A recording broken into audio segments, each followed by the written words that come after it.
Hello दोस्तों, नमस्कार। आपका स्वागत है। Good morning. हम डिस्कस करते हैं आज संविधान सभा, और ये एक टॉपिक है संविधान सभा।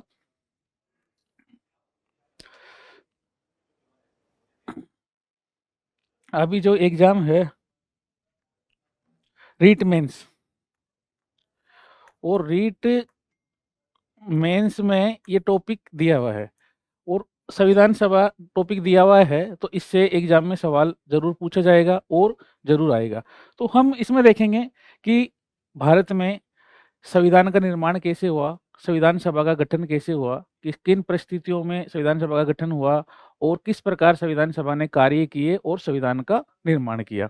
इससे एग्जाम में सवाल आपको कन्फर्म है, एग्जाम में सवाल आएगा ही आएगा। और रीट ही नहीं, कोई भी XYZ एग्जाम है, first grade, second grade, RS, सब में इससे संबंधित सवाल पूछा जाता है। हम देखते हैं कि संविधान सभा का जो गठन है या संविधान सभा निर्माण की बात है, वो प्रोसेस किस प्रकार शुरू हुआ। हम देखेंगे कि सर्वप्रथम 1885 में, ये हम एक पृष्ठभूमि के रूप में हम आपसे बात कर रहे हैं कि किस प्रकार संविधान सभा का निर्माण की बात की गई या संविधान सभा गठन की बात किस प्रकार रखी गई। आज़ादी से पहले किन किन परिस्थितियों में किस कब कब संविधान सभा निर्माण की बात रखी गई। हम देखेंगे कि 1895 में बाल गंगाधर तिलक द्वारा सबसे पहले एक स्वराज विधेयक लाया गया था। एग्जाम में प्रथम सवाल यही बन जाता है कि स्वराज विधेयक कब लाया गया था या किसके द्वारा लाया गया था, तो हमें बिल्कुल ध्यान रखना है। 1895 में बाल गंगाधर तिलक द्वारा संविधान स्वराज विधेयक लाया गया था। दूसरा है कि इसके बाद में 1922 में महात्मा गांधी ने भी कहा था कि संविधान बनाने के लिए एक संविधान सभा होगी। 1895 के बाद में डायरेक्ट 1922 में महात्मा गांधी ने कहा था कि संविधान निर्माण करने के लिए एक संविधान सभा होगी। ये केवल उनका विचार था, तो उन्होंने किसी सभा में किसी बैठक में ये रखा गया था 1922 में। यदि हम संविधान सभा गठन की बात करते हैं तो 1934 में M.N. रॉय, कम्युनिस्टवादी नेता थे। M.N. रॉय, इनका नाम था मानवेंद्र नाथ रॉय। इन्होंने इन्होंने भी संविधान सभा की बात की थी और 1920 में कम्युनिस्ट पार्टी की स्थापना की थी। कई बार एग्जाम में पूछ लिया जाता है कम्युनिस्ट पार्टी की स्थापना किसने की थी, तो मानवेंद्र नाथ रॉय ने, M.N. रॉय ने कब की थी, 1920 में की थी। तो ये एक प्रोसेस था संविधान सभा का निर्माण या संविधान सभा गठन का, कि 1895 में एक स्वराज विधेयक लाया गया था, यानी हम भारत के लोग भारत के द्वारा ही संविधान का निर्माण करेंगे। 1922 में फिर गांधी जी ने भी बात रख दी। उसके बाद में M.N. रॉय जो कम्युनिस्टवादी नेता थे, उन्होंने भी इस चीज की बात रखी। फिर हम देखते हैं कि 1935 में बिल्कुल ऑफिशियल रूप से संविधान सभा के गठन की जो बात करी वो कांग्रेस ने की। उस टाइम पे कांग्रेस सर्वे सर्वा थी। कांग्रेस जो पार्टी थी, कांग्रेस पार्टी थी उस टाइम पे, जो 1935 में इन्होंने संविधान सभा की बात। कई जगह आपको ये बिल्कुल पूछ लिया जाता है, कई बार एग्जाम में पूछते हैं कि सर्वप्रथम आधारिक रूप से, ऑफिशियल रूप से रिकॉर्डेड की संविधान सभा की मांग कांग्रेस ने कब की या किसने की। तो आपको ध्यान रखना 1935 में कांग्रेस संविधान सभा की बात कर चुकी थी। अब 1938 में नेहरू ने घोषणा की कांग्रेस की ओर से संविधान सभा का निर्माण। प्रोसेस देखो, 1935 के बाद में 1938 नेहरू जी ने कहा कि कांग्रेस की ओर से कहा ऑफिशियल रूप से कि संविधान सभा का जो निर्माण होगा वो वयस्क मताधिकार के आधार पर संविधान सभा द्वारा जो चुने हुए लोग हैं उनके द्वारा ही होगा। वयस्क मताधिकार, आपको ये ध्यान रखना है कि, और 1938 में नेहरू ने घोषणा कर दी थी कांग्रेस के मंच से आधिकारिक रूप से संविधान सभा का निर्माण वयस्क मताधिकार के आधार पर चुनी हुई संविधान सभा द्वारा ही निर्माण किया जाएगा।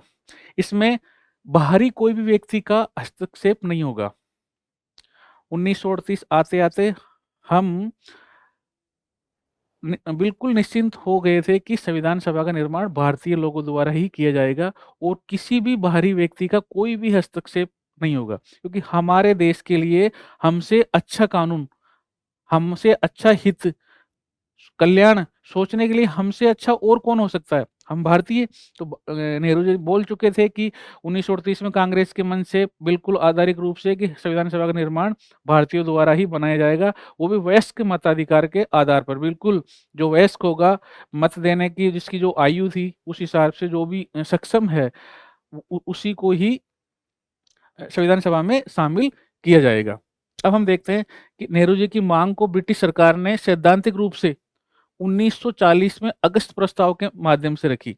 अब नेहरू जी ये बात कांग्रेस के मंच से आधारिक रूप से कह चुके थे कि संविधान सभा का निर्माण भारतीयों द्वारा ही किया जाएगा। इस बात को 1940 में ब्रिटिश सरकार के संज्ञान में आया और ब्रिटिश सरकार ने अगस्त प्रस्ताव। एक और चीज मैं आपको बताता हूँ कि 1900 एक चीज मैं आपको बताता हूँ कि 1939 से लेकर 1945 तक द्वितीय विश्व युद्ध चल रहा था। द्वितीय विश्व युद्ध, विश्व युद्ध, और इस विश्व युद्ध में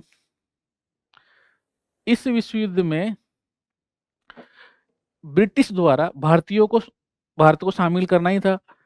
शामिल करने के लिए इसी परिप्रेक्ष्य में भारतीयों ने भी प्रॉपर एक दबाव के रूप में काम किया, दबाव समूह के रूप में काम किया कि इस कंडीशन में हम ब्रिटेन से या ब्रिटिश सरकार से हम अपनी मांगों को मंगवा सकते हैं, और इसी सिचुएशन में हम कहीं ना कहीं अपनी जो आज़ादी का क्रम है उसकी ओर अग्रसर हो रहे हैं।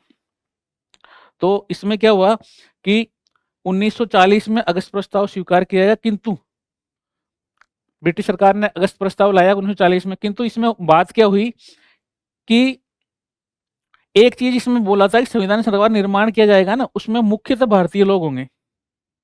अगस्त प्रस्ताव में क्या कहा कि ठीक है, संविधान सभा का जो निर्माण कर रहे हो, संविधान का जो निर्माण कर रहे हो वो आप करो, कोई दिक्कत नहीं है, लेकिन इसमें मुख्यतः भारतीय लोग होंगे। यानी कुछ हो सकता है ज्यादा लोग भारतीय हो, लेकिन कुछ लोग कहीं ना कहीं ब्रिटिश सरकार का इनपुट इसमें डाल दिया कि मुख्यतः ज्यादा तो आप भारतीय होंगे, लेकिन कुछ लोग कहीं ना कहीं उन्होंने इसमें पावर को अपने अंडर रखने के लिए ये वर्ड जोड़ दिया, मुख्यतः। तो हमने इसको अस्वीकार कर दिया। मुख्यतः क्यों? 100% हमारा ही होना चाहिए, हमारे ही लोग होने चाहिए, हमारे ऊपर जो निर्णय है, हमारे कानून है, हमारा कल्याण है, उन पर जो हमसे अच्छा और कौन सोच सकता है। भारतीयों के ऊपर किस प्रकार का कानून लागू किया जाएगा, किस प्रकार का कल्याण किया जाएगा, किस प्रकार के नियम बनाए जाएंगे, तो हमसे अच्छा कौन सोचेगा? हम भारतीय। तो हमारी जो संविधान सभा होगी वो पूर्ण रूप से 100% भारतीयों द्वारा ही निर्वाचित होगी, और भारत के ही लोग उसमें होंगे। तो ये बात 1900 जो 40 में अगस्त प्रस्ताव आया उसको हमने मना कर दिया। और अगस्त प्रस्ताव कई बार पूछता है एग्जाम में कि अगस्त प्रस्ताव कब लाया गया, तो आपको डेट ध्यान रखनी है 1940। अब इसको अस्वीकार कर दिया। अब हम आगे चलते हैं कि ब्रिटिश सरकार ने किस प्रस्ताव लाया गया 1940 में। एक ये जो संविधान सभा निर्माण के पार्ट में जो क्रम है कि अगस्त प्रस्ताव कई बार पूछता है कि अगस्त प्रस्ताव कब लाया गया, तो आपको ध्यान रखना है अगस्त प्रस्ताव 1940। उसके बाद में फिर ध्यान रखना है कि क्रिप्स प्रस्ताव। अब देखो ये क्रिप्स प्रस्ताव है, ये भी आपको ध्यान रखना है कि कब लाया गया। तो क्रिप्स प्रस्ताव है ये 1942 में लाया गया। इसमें क्रिप्स प्रस्ताव इस हिसाब से बोला गया कि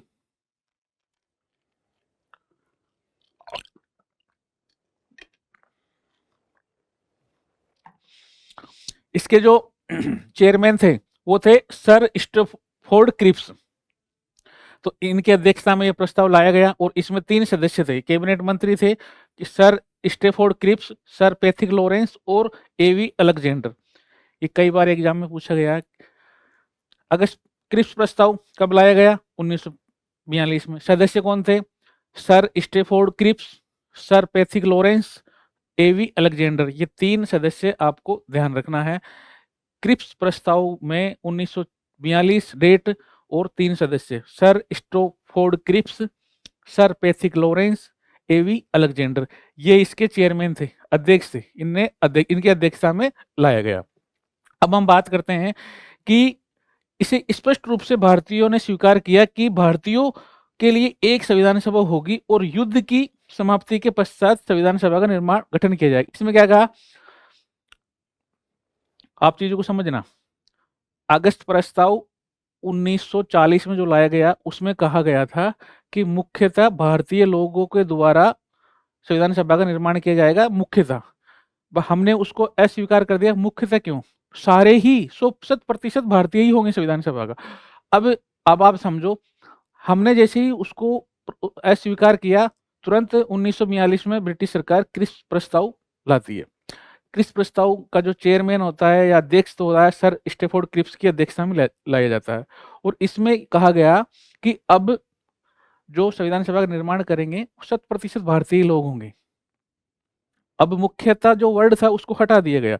इसमें कहा गया कि अब पूर्ण रूप से संविधान सभा का जो निर्माण करेंगे वो भारतीय लोग होंगे। और बट इसमें एक विशेष लाइन इन्होंने जोड़ दी कि युद्ध समाप्ति के बाद में संविधान सभा का निर्माण भारतीय जनता द्वारा चुने हुए प्रतिनिधियों के द्वारा संविधान सभा का निर्माण किया जाएगा और वो संविधान का निर्माण करेंगे। कब? युद्ध समाप्ति के बाद में। अब युद्ध के बाद में किसने देखा कि हम मरेंगे या जिएंगे, ब्रिटेन जीतेगा हारेगा, इंडिया में क्या होगा? तो हमने इसको बिल्कुल पूर्ण रूप से नकार दिया गया कि युद्ध के बाद किसको पता क्या होगा। तो हमने इस प्रस्ताव को भी स्वीकार नहीं किया। परिणाम के बारे में कोई पता नहीं था, युद्ध का परिणाम क्या होगा, लेकिन हमने इसको अस्वीकार कर दिया। अब हम बात करते हैं, भारतीयों ने इसको अस्वीकार किया। अब साथ ही महात्मा गांधी ने तो इसका नाम दिया पोस्ट डेटेड चेक या दिवालिया बैंक। ऐसा बैंक है जो दिवालिया हो गया और उसका आप चेक दे रहे हो। तो कई बार एग्जाम में पूछा जाता है कि पोस्ट डेटेड चेक की जो संज्ञा है किस प्रस्ताव को दी गई, पोस्ट डेटेड चेक किसने कहा? तो आपको ध्यान रखना, महात्मा गांधी। दिवालिया बैंक का चेक, ऐसा बैंक जो दिवालिया हो गया और आपको चेक काट के दे दिया कि ये लो चेक, जाके भुना लो, है ना, बैंक में लगा दो, आपके अकाउंट में से आ जाएंगे। जब वो बैंक दिवालिया हो गया तो कौन से पैसे आएंगे? तो इस प्रस्ताव को पोस्ट डेटेड चेक की संज्ञा गई। क्यों? कि युद्ध समाप्त होने के बाद में उसका परिणाम ही पता नहीं है हमें कि युद्ध में क्या होगा, इंडिया जीतेगा, रसिया जीतेगा, वो क्या कहते हैं, ब्रिटेन जीतेगा, कौन जीतेगा, कोई परिणाम का पता ही नहीं है। तो उस सिचुएशन में गांधी जी ने पोस्ट डेटेड की चेक की संज्ञा दी। ये आपको ध्यान रखना है। ये सवाल यहां से बनता है, गांधी जी किस प्रस्ताव को? क्रिप्स क्रिप्स प्रस्ताव कब?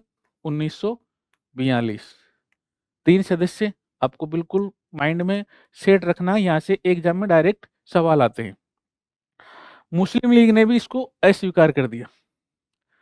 मुस्लिम लीग ने भी इसको अब चलो, हमने तो स्वीकार इस वजह से किया कि परिणाम हमें पता नहीं था, युद्ध के बाद की बात है।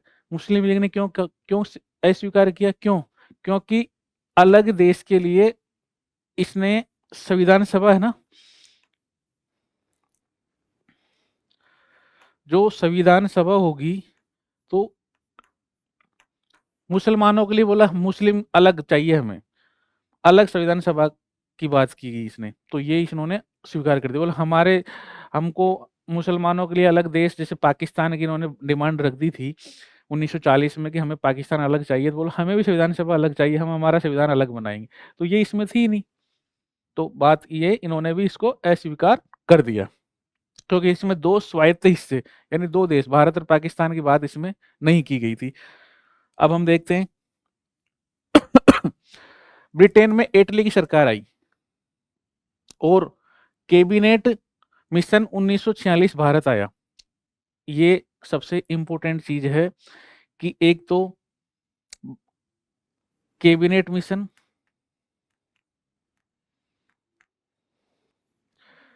कैबिनेट मिशन और ये कैबिनेट मिशन जो आया 1946 में, ये ही हमारी संविधान सभा जो संविधान संविधान सभा का जो गठन हुआ, उसका जो बेस था, ये ही था।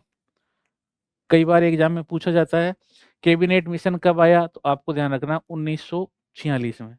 संविधान सभा का जो गठन हुआ उसका आधार क्या था, किस किस मिशन की या किस समिति की सिफारिश के आधार पर कैबिनेट संविधान सभा का गठन हुआ, तो आपको ध्यान रखना कैबिनेट मिशन 1946। कैबिनेट मिशन में सदस्य कौन थे, 3 सदस्य, sir Pethick Lawrence, sir Stafford Cripps और एवी अलेक्जेंडर। हम ये देखते हैं कि क्रिप्स प्रस्ताव थे उसमें भी सेम सदस्य थे 3, और कैबिनेट मिशन थे उसमें भी सेम सदस्य थे 3। अब देखते हैं कि क्रिप्स प्रस्ताव था, उसमें क्रिप्स प्रस्ताव का जो चेयरपर्सन था, जिसकी अध्यक्षता में वो लाया गया था, उसमें था सर स्टेफोर्ड क्रिप्स। और कैबिनेट मिशन की अध्यक्षता में जो प्रस्ताव लाया गया है, उसमें था सर पैथिक लॉरेंस। कई बार एग्जाम में थोड़ा सा टफ बनाने के लिए पूछ लिया जाता है ये क्रिप्स प्रस्ताव किसकी अध्यक्षता में लाया गया, तो क्रिप्स तो आपको याद रहेगा सर स्टेफोर्ड क्रिप्स। क्रिप्स नाम के पीछे सरनेम क्रिप्स है, तो आपको क्रिप्स प्रस्ताव 1942 ध्यान रहेगा। यहाँ आपको क्या करना है कि कैबिनेट मिशन किसकी अध्यक्षता में लाया गया, तो सर पैथिक लॉरेंस। तो इसमें इस मिशन की अध्यक्षता किसने की थी, सर पैथिक लॉरेंस ने इसकी अध्यक्षता की थी। अब हम देखते हैं कि कैबिनेट मिशन के तहत संविधान सभा का गठन किया गया। बिल्कुल, संविधान सभा गठन कैबिनेट मिशन के तहत किया गया। इस योजना के तहत 389 सदस्य निर्वाचित और मनोनीत किया जाना था। अब एक और चीज मैं बात बताऊं कि 389 सदस्य ये सदस्य थे जिनका निर्वाचन किया जाना था या मनोनीत किया जाना था। कुछ सदस्य मनोनीत हो गए और निर्वाचित होंगे। तो पहला सवाल तो यही आ जाता, कैबिनेट मिशन के आधार पर जो संविधान सभा गठन किया गया उसमें कितने सदस्यों का निर्वाचन होना था, तो 389। और जो सदस्यों का आधार था, उसका बेस था, किस प्रकार निर्वाचन किया जाएगा, तो मोटा मोटा ये था कि 10 लाख की जनसंख्या पर एक सदस्य। 10 लाख की उस टाइम लगभग 40 करोड़ के आसपास भारत की जनसंख्या थी, तो 40 करोड़ के आसपास इन्होंने मोटा मोटा 389 सदस्य निर्वाचित और मनोनीत किए गए। अब इसमें देखा कि 292 जो सदस्य थे वो 11 प्रांतों से थे। कितने प्रांतों से सदस्यों का निर्वाचन किया गया, कई बार ऐसे एग्जाम में सवाल आ जाता है, आपको 11 रखना है। 11 याद, 11 प्रांतों से कितने सदस्य, 292, 292 सदस्य 11 प्रांतों से थे। और 4 सदस्य थे चीफ कमिश्नरी प्रांत। चीफ कमिश्नरी प्रांत थे भारत में, चार सदस्य लिए गए थे चीफ कमिश्नरी प्रांतों से। उस समय भारत में 4 चीफ कमिश्नर प्रांत थे, प्रत्येक में से एक सदस्य का चयन किया गया। तो हमें यहां से सवाल देखेंगे कितने सदस्य, 289, प्रांत कितने थे, 11 से कितने लिए, 292। चीफ भारत में चीफ कमिश्नर प्रांत कितने थे, 4, उनसे कितने सदस्य लिए, एक एक 4 सदस्य। तो अब हम आगे चलते हैं और देखते हैं कि अंग्रेजों ने भारत से 296 सदस्य निर्वाचित हुए। अब 296 कैसे, कि 292 सदस्य तो थे 11 प्रांतों से, और 4 सदस्य थे चीफ कमिश्नरी प्रांतों से। जो चीफ कमिश्नरी प्रांत थे उनसे थे।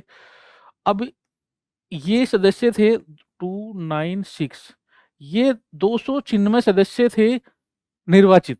इनको कहीं ना कहीं अप्रत्यक्ष रूप से या प्रत्यक्ष रूप से जो हम देखेंगे कि निर्वाचन किस प्रकार हुआ, इनका निर्वाचन किया गया। और भारत में देशी रियासतें थी, वो उन देशी रियासतों थे 93 सदस्य, 93 सदस्य, लगभग 562 रियासतें थी भारत में। तो भारत में 562 रियासतें थी, लगभग हम पढ़ते हैं और वहां से 93 सदस्य देशी रियासतों से लिए गए। कई बार पूछ लिया जाता है एग्जाम में कि 289 जो सदस्य थे, 209 उसमें से निर्वाचित कितने थे? आपको ध्यान रखना 296 सदस्य निर्वाचित। देशी रियासतों से कितने सदस्य लिए गए? तो आपको ध्यान रखना 93 देशी रियासतों से सदस्य लिए गए। अब आप ये देखो, सदस्यों के काउंटिंग कंप्लीट होगी कि इतने सदस्य निर्वाचित होंगे, ये देशी रियासत लेंगे, टोटल सदस्य 289। अब संविधान सभा के लिए चुनाव हुए जुलाई और अगस्त 1946 में चुनाव हुए। तो कई बार एग्जाम में पूछ लिया जाता है कि केवल इतना पूछा जाएगा संविधान सभा के चुनाव कब हुए, सन पूछा जाएगा, तो 1946 आपको ध्यान रखना है। ब्रिटिश भारत के लिए आवंटित 296 सदस्य सीटों थी। बार बार मैं आपको चीजें याद करवा रहा हूँ।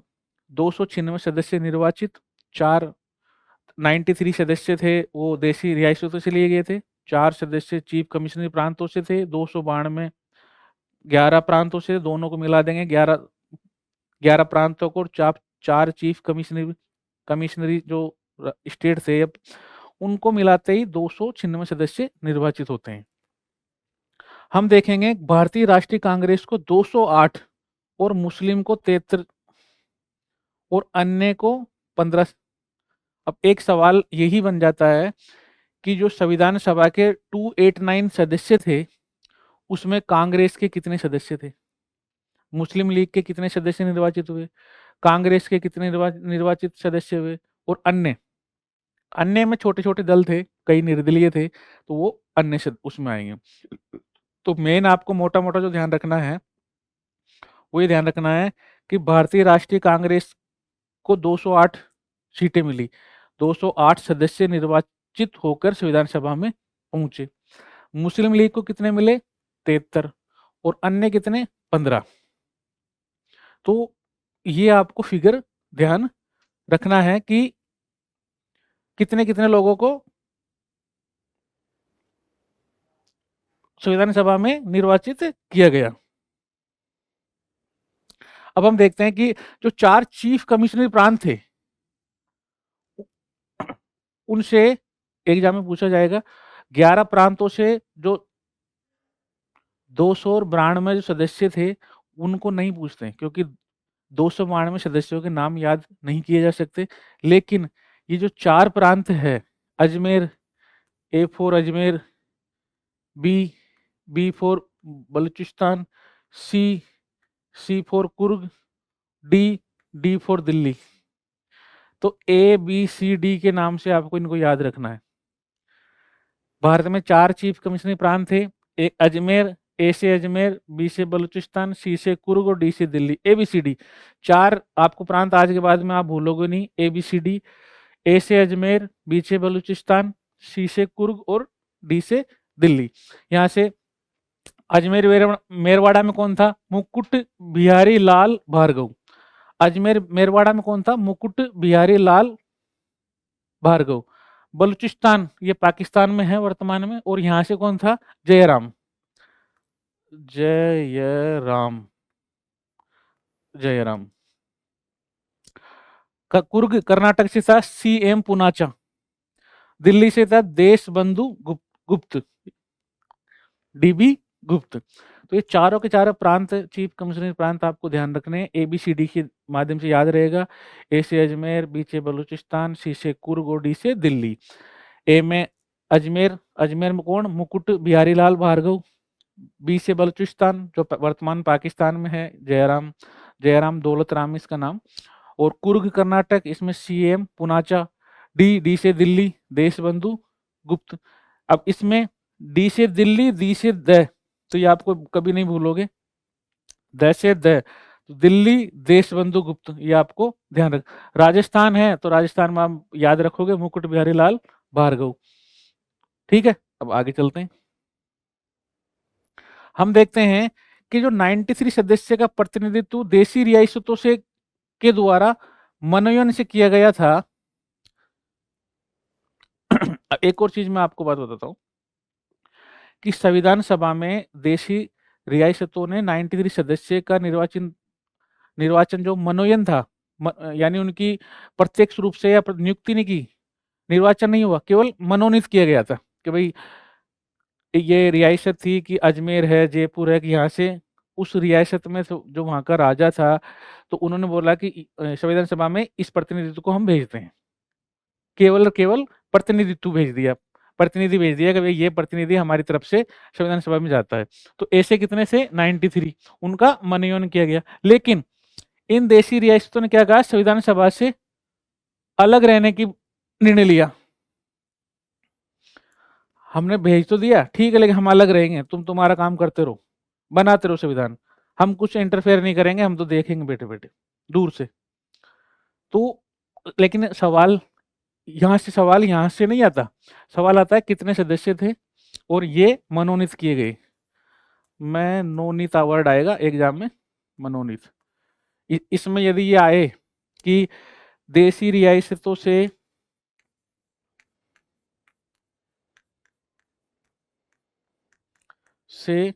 निर्वाचित, तो निर्वाचन में ये वर्ड नहीं आएगा, निर्वाचित गलत है, हमने केवल इनको मनोनीत किए गए। निर्वाचित ब्रिटिश प्रांतों से, चीफ कमिश्नर प्रांतों से सदस्य निर्वाचित हुए थे, यहाँ केवल मनोनीत हुए थे। विधानसभा का चुनाव, ये कई बार पूछता है एग्जाम में कि विधानसभा का चुनाव वयस्क मताधिकार द्वारा अप्रत्यक्ष रूप से हुआ। ये आपको कंफ्यूज करने के लिए एग्जाम में प्रत्यक्ष वर्ड डाल देगा कि वयस्क मताधिकार से प्रत्यक्ष रूप से हुआ, तो बिल्कुल गलत होगा। आपको बिल्कुल माइंड में सेट रखना है।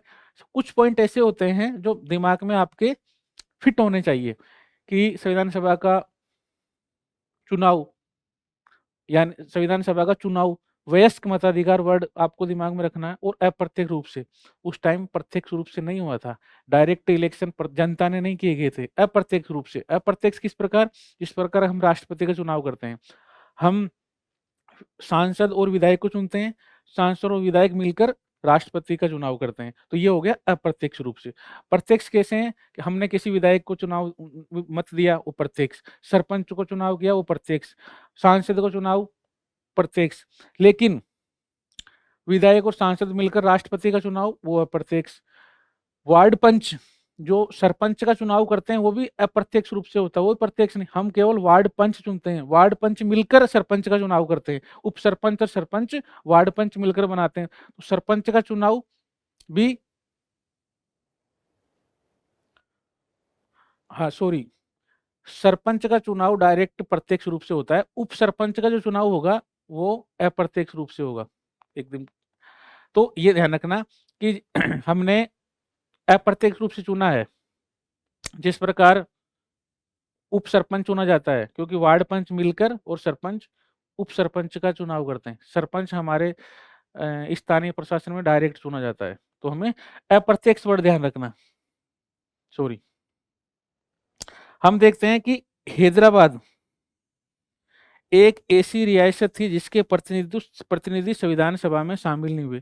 तो पूछ लिया जाता है कि निम्नलिखित में से कौन सी रियासत थी जिसका प्रतिनिधि संविधान सभा में शामिल नहीं हुआ, तो आपको ध्यान रखना हैदराबाद। हैदराबाद रट्टा मार लेना है कि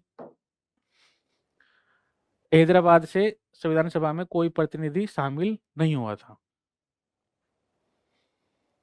अब हम देखते हैं संविधान सभा की प्रथम बैठक, चुनाव हो गया, इलेक्शन हो गया, मैंने आपको बता दिया 389 सदस्य, इसमें से 292, 93 ये देशी रियासत से, ये ब्रिटिश प्रांत से, 11 प्रांतों से था, एक था 4 सदस्य, ये जो चीफ कमिश्नरी प्रांत से थे वहां से थे। ये इनका चुनाव, सदस्यों का चुनाव हो चुका था, ये थे मनोनीत सदस्य, इनका हुआ था निर्वाचन अप्रत्यक्ष रूप से, अप्रत्यक्ष रूप से, वयस्क मताधिकार आपको याद है ही। तो ये हमारा कंप्लीट हो गया, संविधान सभा का गठन हो गया, सदस्य आ गए। अब इसकी करते हैं हम बैठक। बैठक में क्या हुआ, संविधान सभा की पहली बैठक हुई, तो पहली बैठक की डेट 9 दिसंबर 1946, रट्टा मार लेना, याद कर लेना, एग्जाम में सवाल आता है, कई बार पूछा गया है कि संविधान सभा की प्रथम बैठक कब हुई। 9 दिसंबर 1946 को संविधान सभा की प्रथम बैठक हुई। इसके अध्यक्ष किससे चुने गए, तो डॉक्टर सच्चिदानंद सिन्हा को अस्थायी, ये भी ध्यान रखना, ये स्थायी नहीं था, ये अस्थायी था, अस्थायी अध्यक्ष चुने गए। प्रथम बैठक में अस्थायी, ये सबसे बुजुर्ग व्यक्ति थे, संविधान सभा के जो मेंबर थे, जो सदस्य थे, उनमें सबसे वयोवृद्ध जो नेता था, उसको एक सहमति से इनको अस्थायी रूप से अध्यक्ष बना दिया गया। वहां के सबसे बुजुर्ग व्यक्ति थे। इसके बाद में देखो, मुस्लिम लीग ने इस बैठक का बहिष्कार किया। सवाल यहां से आता है, एक तो सवाल आएगा ये कब गठन हुआ, 9 दिसंबर, अस्थायी अध्यक्ष कौन था, डॉक्टर सत्येंद्र सिन्हा। मुस्लिम लीग ने क्या किया, इसका बहिष्कार किया, मुस्लिम लीग ने इसमें बहिष्कार कर दिया, बोलो हम बैठक में नहीं जाएंगे, बैठक कर लो आप। जो मुस्लिम लीग के सदस्य थे, उन्होंने इस बैठक का बहिष्कार किया गया। अब आप एक चीज देखो, चर्चिल था ये, ब्रिटेन प्रधानमंत्री था चर्चिल, और इस बैठक के बारे में क्या कहा, जैसे ही मुस्लिम लीग ने बहिष्कार किया, उधर से चर्चिल का बयान आता है ब्रिटेन से। चर्चिल बोल रहा है कि ये तो ऐसी बारात है जिसकी दुल्हन ही गायब है, दूल्हा तो दिखाई दे रहा है और लेकिन इसमें इसमें दुल्हन ही नहीं है। समझ में आ रहे हो क्या कह रहा है, कि ऐसी बारात जिसकी दुल्हन ही गायब है, यानी मुस्लिम लीग बहिष्कार कर दिया, इसका मतलब है कि इसकी तो दुल्हन ही गायब है, बारात यानी दूल्हा है दुल्हन नहीं है, इसका मतलब शादी पूर्ण नहीं है। शादी कब मानी जाएगी, अगर शादी हो रही है, ये दूल्हा भी है दुल्हन भी है, और वो सारा जो भी कार्यक्रम है वो सारे होंगे, तो इसका मतलब शादी संपन्न हो रही है। सेम इसमें मुस्लिम लीग ने बहिष्कार करते ही उधर से चर्चिल का बयान आता है कि ये तो ऐसी बारात है जिसकी दुल्हन गायब है, या ऐसी शादी है जिसकी दुल्हन ही गायब है। तो हमें ये ध्यान रखना है कि ये किसने बोला था, तो ये चर्चिल ने बोला था। पहली बैठक में सदस्य थे 207। ये भी आपको आज सवाल बनता है, यहाँ से छोटे छोटे सवाल है जो एग्जाम में आते हैं कि प्रथम बैठक में कितने सदस्य थे, 207 सदस्य थे, उनमें 9 महिलाएं थी, 9 महिलाएं सदस्य थी। पहली बैठक में 207 सदस्य थे, उसमें 9 महिलाओं ने बैठक में भाग लिया गया। एग्जाम में सवाल आ जाएगा कि संविधान सभा की प्रथम बैठक में कितनी महिलाओं ने भाग लिया गया, ऑप्शन में 9, 12, 10, 8, तो आपको 9 पे ध्यान रखना है। कितने सदस्यों ने भाग लिया, 207 पे आपको ध्यान रखना है। अब हम देखते हैं कि संविधान सभा की तृतीय बैठक, मेन है तीसरी बैठक, 11 दिसंबर 1946 को तृतीय बैठक हुई, और इस 11 दिसंबर को ही डॉक्टर राजेंद्र प्रसाद को संविधान सभा का स्थायी अध्यक्ष चुना गया। डॉक्टर राजेंद्र प्रसाद को स्थायी अध्यक्ष चुना गया 11 दिसंबर 1946 को, यह आपको ध्यान रखना है। साथ ही इसमें 2 उपाध्यक्ष बनाए गए थे, डॉक्टर एसी मुखर्जी और वीटी कृष्णाचारी। एक एक एग्जाम में पूछा गया था, आरएस में भी सवाल पूछा गया था कि संविधान सभा का उपाध्यक्ष निम्न में से कौन सा है, तो ये तो सब याद करके गए थे, doctor AC Mukherjee, VT Krishnamachari किसी को पता नहीं था तो गलत हो गया, जिसको पता था उसका सही हो गया। तो हमें ध्यान रखना, 2 उपाध्यक्ष बनाए गए थे, डॉक्टर एसी मुखर्जी और वीटी कृष्णाचारी। तीसरी बैठक में अब हम देखते हैं कि 13 दिसंबर को उद्देश्य प्रस्ताव पेश किया गया। ये सवाल कई बार पूछा गया है कि उद्देश्य प्रस्ताव कब पेश किया गया, तो ये डेट 13 दिसंबर, तीसरी बैठक, ये आपको ध्यान रखना है, एग्जाम में पूछा जाता है। उद्देश्य प्रस्ताव, देखो उद्देश्य प्रस्ताव है क्या, मैं आपको समझाता हूं कि कोई भी बुक है, कोई भी किताब हम पढ़ते हैं, उसका सर्व पहला जो पेज होता है इंडेक्स होता है। हम इंडेक्स को देख के ये अनुमान लगा लेते हैं इस बुक के अंदर कौन कौन से टॉपिक है क्या है। तो सेम यही था, संविधान का निर्माण जो हम कर रहे हैं उसका जो इंडेक्स है, कि हम संविधान का निर्माण, ये जो हमारा इंडेक्स है, हमारा बेस है, हमारा आधार है, इस आधार पर हम संविधान का निर्माण करेंगे। तो उसी को उद्देश्य प्रस्ताव बोला गया। और 13 दिसंबर 1946 को उद्देश्य प्रस्ताव पेश किया गया। और किसने किया? जवाहरलाल नेहरू। ये भी ध्यान रखना आपको, जवाहरलाल नेहरू, नेहरू ने उद्देश्य प्रस्ताव पेश किया गया। और ये हमारा आधार था संविधान की रचना करने के लिए। संविधान बनाना का जो दर्शन है, आमुख है, दर्शन का मतलब है कि ये हमारे पृष्ठभूमि है और इस पृष्ठभूमि के ऊपर पूरा संविधान चलेगा। तो ये दर्शन है संविधान की व्याख्या करने के लिए कि ये जो हमने वैल्यू रखेंगे, ये हमने मूल्य डिसाइड किए गए हैं, इन मूल्यों को ही हम प्राप्त करेंगे इस पूरा संविधान बनाने में। ये जो कानून है, नियम है, सारे बनाए जाएंगे, ये हमें जो संविधान का जो प्रस्तावना की जो उद्देश्य प्रस्ताव है, जो बाद में जाके संविधान की प्रस्तावना बनी, उद्देश्य प्रस्ताव ही संविधान की प्रस्तावना है। तो वो जो प्रस्तावना के जो हमने लक्ष्य रखे, टारगेट रखे, उनको प्राप्त करने के लिए हम इस पर हम काम करेंगे, हम इसकी संरचना बनाएंगे, इस पर हम आगे कंप्लीट हम इसको कानून का रूप देंगे। हम देखते हैं कि 22 जनवरी 1947 को उद्देश्य प्रस्ताव को स्वीकार कर लिया गया। अब पंडित जवाहरलाल नेहरू ने पेश किया, उस पर चर्चा हुई, बात हुई, क्या क्या है, कैसे संविधान निर्माण करेंगे, कौन कौन से लक्ष्य हैं, कौन क्या क्या हम प्राप्त करेंगे, हम देश के लोगों के कल्याण के हित में क्या क्या चीजें हो सकती है, वो सारी उसमें दी गई, उस पर चर्चा हुई। और 22 जनवरी 1947 को उद्देश्य प्रस्ताव स्वीकार कर लिया गया। एक तो पेश किया गया, किसने किया, और स्वीकार किया गया।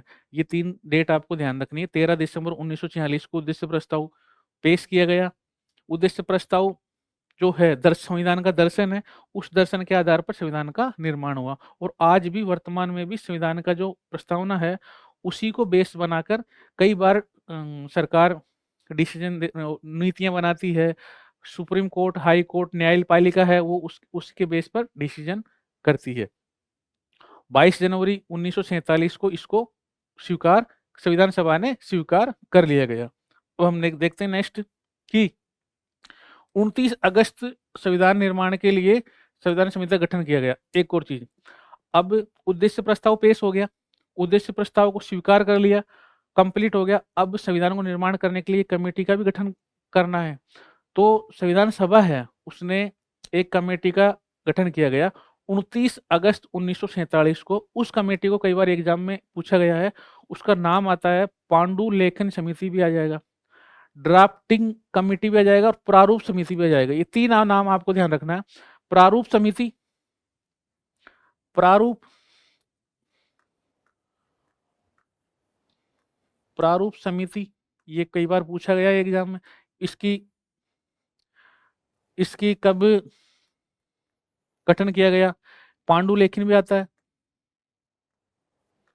पांडुलेखन भी होता है, ड्राफ्टिंग कमेटी, ड्राफ्ट, संविधान का ड्राफ्ट बनाना, प्रारूप तैयार करना, उसका पांडुलेखन, उसकी ये आप कह सकते हो उसका पूरा लेख लिखना है, पांडुलिपि लिखनी है। तो ये चीजें हैं। इसके जो अध्यक्ष बनाए गए थे, ये थे डॉक्टर भीमराव अंबेडकर। डॉक्टर भीमराव अंबेडकर इसके अध्यक्ष बनाए गए थे, ये आपको ध्यान। चेयरमैन कौन थे, चेयरपर्सन कौन थे? डॉक्टर भीमराव। इसके सदस्य कितने थे? यदि अध्यक्ष और सदस्य, इनको मिलाकर 7 सदस्यीय कमेटी थी। एक अध्यक्ष और 6 सदस्य, टोटल सदस्य 7। कई बार एग्जाम में पूछा गया। इसकी डेट पूछते हैं, 29 अगस्त 1947, प्रारूप समिति। इसका चेयरमैन डॉक्टर भीमराव अम्बेडकर। इसके सदस्य, अब सदस्य के नाम आपको ध्यान रखना है, नाम कई बार पूछा जाता है। एन गोपाल स्वामी अयंगर, अल्लादी कृष्णा स्वामी, के मुंशी, शाहदुल्ला, डीपी खेतान। तो हमें देखेंगे कि इसके अध्यक्ष और सदस्य मिलकर टोटल 7 संख्या थी इसकी। डॉक्टर भीमराव अंबेडकर को इसका अध्यक्ष बनाया गया, और एन गोपाल स्वामी अयंगर ये सदस्य थे। अल्लादी कृष्णमा स्वामी अय्यर ये सदस्य थे। इसके बाद में देखते हैं हम डॉक्टर के मुंशी, सैयद मोहम्मद सादुल्ला, एन माधवराव के स्थान पर बी एल मित्र को लिया गया। इसने त्याग पत्र दे दिया था, कोई भी कारण रहे होंगे, इसने त्याग पत्र दे दिया था। टीटी कृष्णाचारी के स्थान पर डीपी खेतान को लिया गया, इनकी मृत्यु होगी थी, तो इसकी जगह डीपी खेतान को लिया गया। और संविधान के जो सलाहकार थे बी.एन. राव, कई बार एग्जाम में पूछा गया है कि संविधान के सलाहकार किसको नियुक्त किया गया, तो संविधान का सलाहकार बी.एन. राव को नियुक्त किया गया। तो ये हमें ध्यान रखना है। और सदस्य है, इनके सारे के सारे सदस्य लगभग लगभग आपको पढ़ने हैं, कोशिश करना याद हो जाए, डेट याद हो जाए, क्योंकि एग्जाम में निम्न में से कौन सा सदस्य प्रारूप समिति का सदस्य नहीं था या था। ABCD में मैच कराने थे, 1 और 2, ABCD 1 2 3 सही है। इस प्रकार सवाल एग्जाम, जब हम नेक्स्ट क्लास होगी इसमें हम प्रैक्टिस करेंगे संविधान सभा के कौन कौन से प्रकार से सवाल पूछे जा सकते हैं, उन पर हम डिस्कस करेंगे, तो आपको ये टॉपिक बिल्कुल क्लियर हो जाएगा, बिल्कुल क्लियर हो जाएगा। अब हमने देखा कि जो बी.एन. राव संवैधानिक सलाहकार थे वो ICS ऑफिसर भी थे। उन्होंने बर्मा का संविधान में तैयार किया गया, अंतर्राष्ट्रीय न्यायालय में ये पहले जज थे भारत की तरफ से। अभी एग्जाम था असिस्टेंट प्रोफेसर का, उसमें पूछा गया था GS में कि भारत की तरफ से अंतर्राष्ट्रीय न्यायालय में पहला जज कौन था, उसका आंसर यही था, बी.एन. राव। उसका आंसर बी.एन. राव। आपको ये ध्यान रखना है, ये एग्जाम में पूछा गया, अभी जस्ट सवाल एग्जाम में पूछा गया। हम देखते हैं कि संविधान सभा में कुल अधिवेशन कितने हुए, 12। एग्जाम में आता है कि संविधान सभा में कुल अधिवेशन की हुए 12। 12 संख्या ध्यान रखनी है। 11 प्लस 1, एक क्या कि 24 जनवरी 1950 को अंतिम बैठक को एक अधिवेशन माना गया। 24 जनवरी 1950 को जो एक बैठक हुई थी उसको भी एक अधिवेशन माना गया। संविधान सभा में महिलाएं, पहली बैठक में 9, संविधान में कुल महिलाएं 15। तो नाम आपको याद करने की आवश्यकता नहीं है, आपको ये देखना है कि संविधान सभा में कितनी महिलाएं थी, तो 9 महिलाएं पहली बैठक में, दूसरी बैठक में 15। एकमात्र मुस्लिम महिलाएं थी बेगम अयाज रसूल, ये आपको नाम ध्यान रखना है, ये आपको नाम ध्यान रखना है।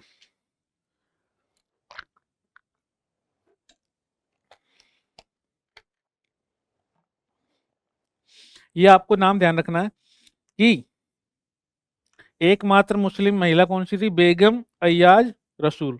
पहली बैठक में 9, टोटल महिला 15, मुस्लिम महिला 1, बेगम अयाज रसूल। अब देखते हैं कि अब आपको एक चीज मैं आपको बताता हूं कि संविधान सभा के जो फैक्चुअल तथ्य थे, फैक्चुअल, वो तो हमने लगभग लगभग कंप्लीट किए कि सवाल कहाँ कहाँ से कितने सदस्य थे, कौन सी कमेटी, कौन से सदस्य, किस बैठक में कौन से सदस्य बने, और कितनी महिलाएं थी, है ना, राजस्थान से। अब एक और चीज है कि संविधान सभा में देशी रियासतों से राजस्थान से, एक चीज ये ध्यान रखना, राजस्थान से कितने सदस्य थे। यदि हम एग्जाम राजस्थान का दे रहे हैं, अब जैसे रीट मेंस देते हैं अभी नेक्स्ट जनवरी में, और तो राजस्थान से सदस्य पूछ लेंगे, टोटल सदस्य थे 15। 15, 14 देशी रियासतों से थे, और एक चीफ कमिश्नरी प्रांत से अजमेर मेरवाड़ा। राजस्थान में एक ही चीफ कमिश्नरी प्रांत था, अजमेर और मेरवाड़ा के भी, और उसका जो उससे जो प्रतिनिधित्व किया था वो था मुकुट बिहारी लाल भार्गव। तो पूछ सकता है राजस्थान से संविधान सभा में कितने सदस्य थे, तो आपको ध्यान रखना 15। पूछा है कि देशी रियासतों से कितने थे, 14। अजमेर मेरवाड़ा से कितने थे, 1, उसका क्या नाम था, मुकुट बिहारी लाल भार्गव। अब हम देखते हैं कि 26 नवंबर 1949 को संविधान निर्माण कंप्लीट हो गया। 26 नवंबर 1949 को संविधान को आंशिक रूप से लागू किया गया, यानी कुछ पॉइंट थे जो हमने लागू किए गए। उसमें क्या था, 26 नवंबर 1949 को, अब 26 नवंबर 1949 को जब संविधान को आंशिक रूप से लागू किया गया, तो जो 26 नवंबर डेट थी उसको हमने विधि दिवस घोषित किया, उसको संविधान दिवस घोषित किया गया। तो ये 26 नवंबर को विधि दिवस भी बोला जाता है, संविधान दिवस भी मनाया जाता है, विधि दिवस भी बोला जाता है, इसको मनाया जाता है। तो 26 नवंबर को आपको ध्यान रखना विधि दिवस, और ये लक्ष्मी मल सिंघवी की सलाह पर विधि दिवस बनाया गया।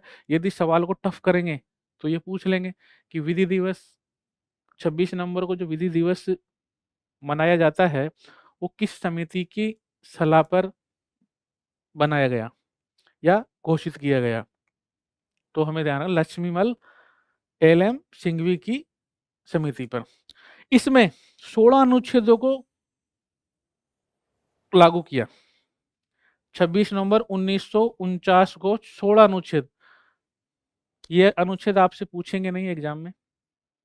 5, 6, 7, 8, 9, 60, 324, 366, 367, 379, 380, 388, 391, 392, 393, 394, ये एग्जाम में सवाल नहीं पूछेंगे। आपको ये पूछेंगे कितने अनुच्छेद लागू किए गए? 16। आपको 16 अनुच्छेद ध्यान रखने, 16 अनुच्छेद ध्यान रखने। और अगर 5, 6, 7, 8, 9 बल्क में याद कर लो, 4, 5, 6, 7, 8, 9, 60, 324, ये अगर याद हो जाते हैं तो कर लो। कई बार अगर सवाल आ भी जाए, कंफ्यूजिंग सवाल है तो छोड़ देना, क्योंकि इतने एक्यूरेसी के अनुसार दिमाग में याद होते हैं तो अच्छी बात है। और क्योंकि कुछ सवाल ऐसे आते हैं जो छोड़ने के लिए भी होते हैं, उन पर लोड बिल्कुल, इजी सवाल गलत नहीं होना चाहिए कि 26 नवंबर नवंबर को क्या मनाया जाता है, तो आपका संविधान दिवस या विधि दिवस गलत नहीं होना चाहिए। संविधान आंशिक रूप से संविधान को कब लागू किया गया था? 26 नवंबर 1949 को। वो लागू किया गया था ना, तब उन वर्डों को क्या बोला था?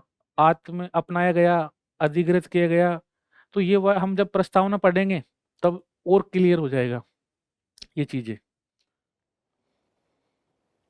अब हम देखते हैं कि 26 नवंबर 19 को आंशिक रूप से लागू किया गया। 24 जनवरी 1950 को अंतिम बैठक थी, और 26 जनवरी 1930 को, अब एक और चीज मैं बात बताता हूँ कि 26 जनवरी 1930 को पहला हमने स्वतंत्रता दिवस लाहौर में मनाया गया, और इसी को बेस बनाकर हमने 26 जनवरी 1950 को गणतंत्र दिवस के रूप में संविधान गणतंत्र मनाया जाता है, और इस दिन संविधान को लागू किया गया। 26 नवंबर 1949 को हमने संविधान को आंशिक रूप से लागू किया गया था, उसमें 16 अनुच्छेदों को लागू किया गया। लेकिन 26 जनवरी 1950 का दिन हमने चुना, और इस दिन संविधान पूर्ण रूप से संविधान को लागू किया गया, और उसी के उपलक्ष्य में गणतंत्र दिवस को मनाया जाता है, रिपब्लिक डे को मनाया जाता है, क्योंकि हम 26 जनवरी 1950 को पहला स्वतंत्र दिवस लाहौर में मना चुके थे। तो उस दिन को उस दिन को ध्यान में रखते हुए हमने 26 जनवरी 1950 चुना। ये अंतिम बैठक 24 जनवरी 1950 हम डिस्कस कर चुके, याद कर लेना कि भाई ये लास्ट बैठक थी। टोटल अधिवेशन 12 हुए थे, अंतिम बैठक को भी एक अधिवेशन माना गया, और टोटल अधिवेशन 12 हुए। अब हम देखते हैं कि संविधान सभा के 284 सदस्यों ने संविधान पर हस्ताक्षर किए। हस्ताक्षर, अब संविधान बन के कंप्लीट हो गया तो साइन भी करेंगे उस पर। तो 284 सदस्यों ने संविधान पर, ये फिगर है, आपको ध्यान रखना है। पंडित जवाहरलाल नेहरू ने प्रथम जो साइन किया था, पंडित जवाहरलाल नेहरू था, और डॉक्टर राजेंद्र प्रसाद अंतिम थे। बाकी 282 सदस्य ने और किया था, उनके नाम आपको ध्यान नहीं रखना। पहला पंडित जवाहरलाल नेहरू, और अंतिम डॉक्टर राजेंद्र प्रसाद ने साइन किए। मुस्लिम लीग ने बैठक का बहिष्कार किया था इसका, ये भी आपको ध्यान रखना कि ये जो सिग्नेचर के लिए हम साइन करेंगे तो मुस्लिम लीग ने इसका बहिष्कार किया। अब हम देखते हैं कि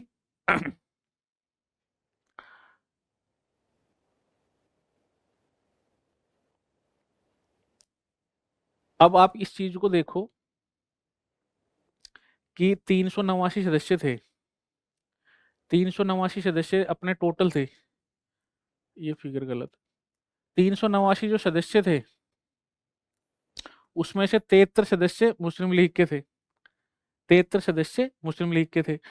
अब मुस्लिम लीग बहिष्कार कर चुकी थी, तो 389 सदस्यों में से 73 को माइनस करने पर हमारे पास में 316 सदस्य बचते हैं, 316 सदस्य बचते हैं। अब एक चीज मैं आपको बात बताऊं कि, एक सेकेंड,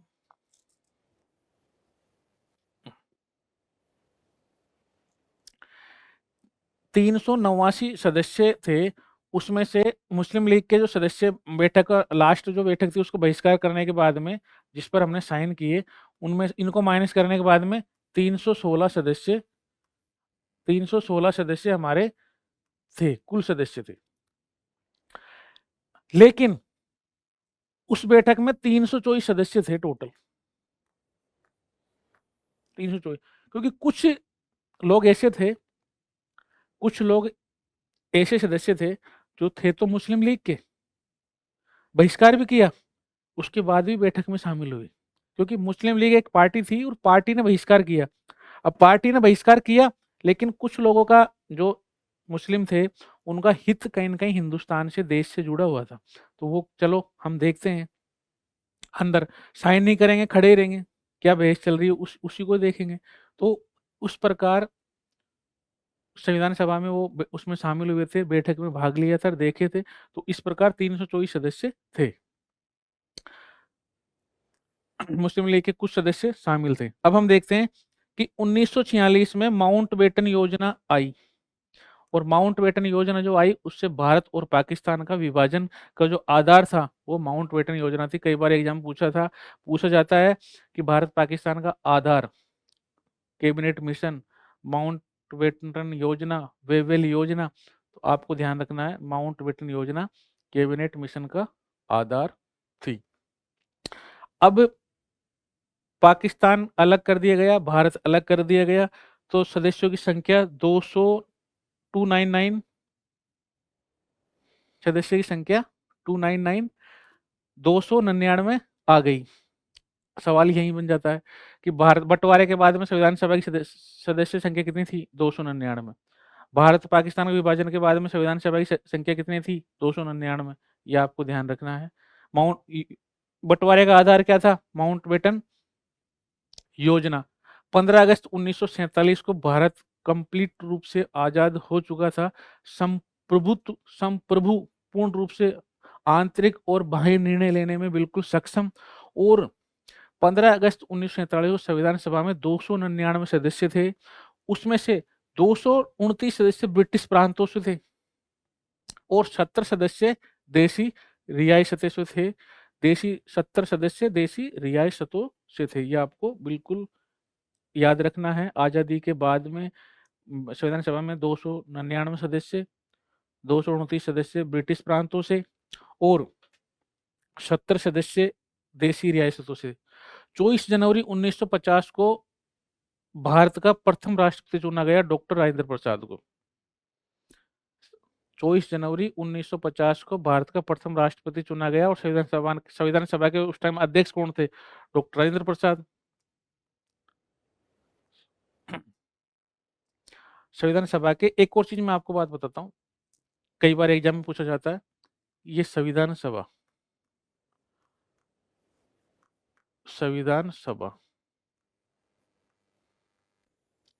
इसके एक अध्यक्ष, एक तो ये है अध्यक्ष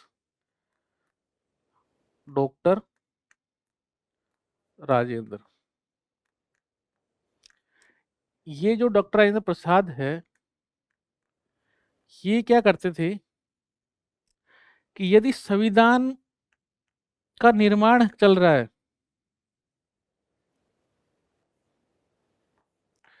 संविधान संविधान का निर्माण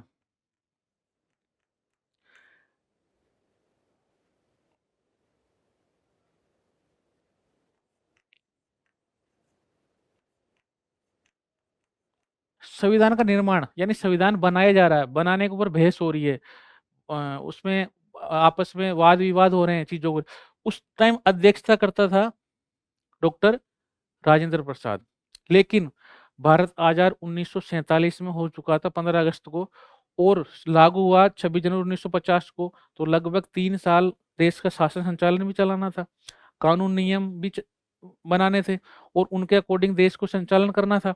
तो उस टाइम जब संचालन होता था देश का, या हम कह सकते हैं इसको संसद के रूप में जब कार्य करती थी संविधान सभा, क्योंकि चुनाव हुए नहीं थे, तो संविधान सभा ही संसद थी, संविधान सभा ही संविधान निर्माण सभा थी। तब इसकी अध्यक्षता कौन करता था? तो उसका भी आपको नाम ध्यान रखना है, ये जी.वी. मालोंकर, ये आपको ध्यान रखना है कि जब संविधान निर्माण चल रहा है उसकी अध्यक्षता करेंगे डॉक्टर राजेंद्र प्रसाद, और जब शासन संचालन संसद के रूप में संविधान सभा कार्य करेगी उस टाइम जीवी मालूंकर ये करेंगे। 24 जनवरी 1950 को भारत का प्रथम राष्ट्रपति चुना गया, और संविधान सभा के अध्यक्षता डॉक्टर राजेंद्र प्रसाद करते थे। ये कंफर्म हो गया कि अध्यक्ष यही थे। संविधान का निर्माण करेंगे तो अध्यक्षता डॉक्टर राजेंद्र प्रसाद करेंगे। अब हम देखते हैं संसद के समय जीवी मालवंकर करेंगे, इसको गणेश वासुदेव मालवंकर इनका नाम था।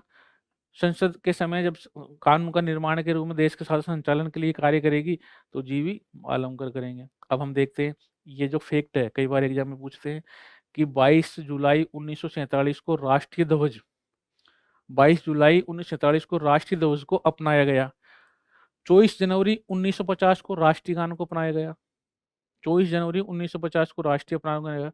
22 जनवरी 1950 को राष्ट्रीय गीत वंदे मातरम की जो हमने अभी जो 2026 में हम इसकी वर्षगांठ मना रहे हैं, इस बार वंदे मातरम का जो पर्व चल रहा है, तो 24 जनवरी 1950 को राष्ट्रीय गीत वंदे मातरम को अपनाया गया। एक और चीज, हमने राष्ट्रमंडल की सदस्यता स्वीकार की 1949 में। संविधान को बनने में कितना समय लगा? 2 वर्ष 11 माह 18 दिन। कई बार पूछता है 2 वर्ष 11 माह 18 दिन, ये पूछा जाता है। राष्ट्रीय ध्वज को कब अपनाया गया? 22 जुलाई 1947 को। ये डेट आपको ध्यान रखनी है। राष्ट्रीय गीत, राष्ट्रीय गान 24 जनवरी 1950 जन गण मन अधिनायक जय हो। राष्ट्रीय गीत वंदे मातरम 24 जनवरी 1950 को। टाइम कितना लगा संविधान बनाने में? 2 वर्ष 11 माह 18 दिन। तो ये फैक्चुअल है। अब हम देखते हैं कि संविधान के प्रारूप पर 114 दिन की बहस हुई। ये कई बार पूछ लिया जाता फैक्ट कि संविधान बनाया जा रहा था, तो संविधान के जो टॉपिक थे, उनके जो सब्जेक्ट थे, उनको लेकर आपस में वाद विवाद हुआ, बहस हुई। वो कितने दिन हुई? तो 114 दिन बहस हुई। 15 अगस्त 1947 को भारत आजाद हो गया था। 26 जनवरी 1950 को संविधान लागू हुआ था। और एक और चीज है कि 1935 का जो अधिनियम था, वो अधिनियम था 1935 का जो अधिनियम था वो ही आधार बना हमारा 1947 के भारतीय स्वतंत्रता अधिनियम का। यानी भारत को जो आजाद करने के लिए 1947 में एक भारतीय स्वतंत्रता अधिनियम लाया गया था, जिसका बेस था ना, जिसका बेस था वो 1935 का ये कानून था। यानी कहीं ना कहीं हम ये कह सकते हैं कि 1935 की जो जड़ थी उसमें हमें पता चल गया था कि आगे चलकर, या ब्रिटिश सरकारों को पता चल चुका था कि आगे चलकर भारत एक स्वतंत्र संप्रभु, संपूर्ण संप्रभु देश बनेगा। तो इसका जो बेस था वो ये था, और इस बेस के आधार पर 1947 में भारत को आजाद कर दिया गया था। अब इसमें कुछ कोटेशन है। चर्चिल ने कहा कि संविधान सभा एक ही जाति की संस्था थी। उसमें उस टाइम पे ज्यादातर वकील थे और पढ़े लिखे उस टाइम बुद्धिजीवी लोग यही थे। तो कहीं ना कहीं इनके माध्यम से संविधान बनाया जा रहा था, कानूनी भाषा थी तो ये समझते थे। तो इन्होंने बोला कि एक जाति की संस्था थी। लॉर्ड साइमन ने कहा संविधान सभा हिंदुओं की थी, यानी मुस्लिम बाहर हो गए, मुस्लिम लीगों ने उनको बहिष्कार किया, तो इन्होंने बोला संविधान सभा हिंदुओं की थी। डॉक्टर राजेंद्र प्रसाद ने अंबेडकर को दक्ष पायलट की संज्ञा दी गई। ये भी आपको ध्यान रखना है। दक्ष पायलट किसने कहा? डॉक्टर राजेंद्र प्रसाद ने। हिंदुओं की संस्था किसने कहा? लॉर्ड साइमन ने। एक ही जाति की किसने कहा? चर्चिल ने। और संविधान सभा द्वारा हाथी की मोहर को अपनाया गया। यानी संविधान सभा अब मोहर जो लगाती है कि भाई ये एक्सेप्ट कर लिया गया है साइन करके, ये कंप्लीट अध्यक्ष द्वारा, तो उसमें हाथी की मोहर बनाई गई थी संविधान सभा द्वारा। एच वेंकर और संविधान सभा का सचिव, कई बार पूछते हैं कि संविधान सभा का सचिव कौन था, तो HVR अयंगर का आपका नाम ध्यान रखना है। सचिव के रूप में HV अयंगर को बना। ये फैक्ट है। आप इसको 1 या 2 बार क्लास को देखोगे या लिखोगे आपको याद हो जाएंगे। मूल संविधान के हिंदी संस्करण, मतलब जो मूल संविधान को था उसको हिंदी में किसने लिखा? उसका नाम था बसंत कृष्ण वेद। बसंत कृष्ण वेद ने इसको हिंदी में बनाया। और एक और चीज मैं जहां तक याद कर पा रहा हूँ कि संविधान सभा को अंबेडकर को मनु की संज्ञा दी गई। आधुनिक मनु की संज्ञा, कई बार एग्जाम पूछा आधुनिक मनु की संज्ञा किसे, आधुनिक मनु किसे कहा जाता है? संविधान का जो शिल्पकार था, जिन्होंने संविधान को बनाया, उसको आधुनिक मनु कहा गया। तो हमें ये ध्यान रखना है कि किसे कहा गया, डॉक्टर अंबेडकर को। संविधान का पिता डॉक्टर अंबेडकर। अब हमने संविधान के बारे में फैक्चुअल डेटा देखे, यहाँ से एग्जाम में सवाल आएगा, एक या दो बार आप देखोगे आपके दिमाग में सारे फैक्ट कंप्लीट हो जाएंगे। एक और सवाल आता है कि संविधान की समितियां और राजस्थान संविधान सभा में देशी रियासतों से 15 सदस्य। अब हम आज संविधान सभा हमने पढ़ा और इसका फैक्चुअल डेटा हमने आपको दिया। ये डेटा आपको एक या दो बार लिख के याद करना है, क्लास इसको एक या दो बार देखना, वो याद हो जाएंगे। इसके बाद में हम प्रैक्टिस करेंगे इस संविधान सभा से संबंधित सवालों की, फिर चीजें याद हो जाएगी। हम जो कल जो वीडियो लेके आएंगे उसमें संविधान सभा की समितियां बनाई गई थी। संविधान सभा में अलग अलग समिति बनाई, मूल अधिकार समिति, झंडा समिति, है ना, कानून संचालन समिति, संघ समिति। तो वो जो समितियों से एक सवाल एग्जाम में आता है। तो कल हम केवल और केवल संविधान की समितियां पढ़ेंगे और कोशिश करेंगे कि राजस्थान जो राजस्थान में जो 15 सदस्य चुने गए थे देशी रियासतों से, तो वो कौन कौन सी रियासतों से कौन कौन सा सदस्य चुना गया था, इसको याद करने की कोशिश करेंगे। अगर टफ सवाल बनाता है आरपीएससी एग्जाम में, या जो भी अधीनस्थ चयन बोर्ड या माध्यमिक शिक्षा बोर्ड जो भी टफ सवाल बनाता है संविधान सभा से, तो या तो समितियों से सवाल आएगा मैच मिलान के लिए, उससे ज्यादा अगर टफ होगा तो राजस्थान संविधान सभा में देशी रियासतों से जो 15 सदस्य है, तो वो पूछ लेगा कि जयपुर से कौन सा सदस्य था, अजमेर से कौन सा था, उदयपुर रियासत से कौन सा सदस्य था, तो ये पूछ लेगा। तो हम ये 15 सदस्य कल आपको याद कराने की कोशिश करेंगे, और जो संविधान सभा की समितियां हैं वो हम आपको कल याद करवाएंगे। ये फैक्चुअल डेटा है, आप इसमें घबराना नहीं है, इसको एक या दो बार आप देखोगे चीजें याद हो जाएगी। एग्जाम में सवाल कन्फर्म आता है और वो आएगा, आपको यहाँ से सवाल मिलेगा। ओके, मिलते हैं नेक्स्ट क्लास में। Thank you.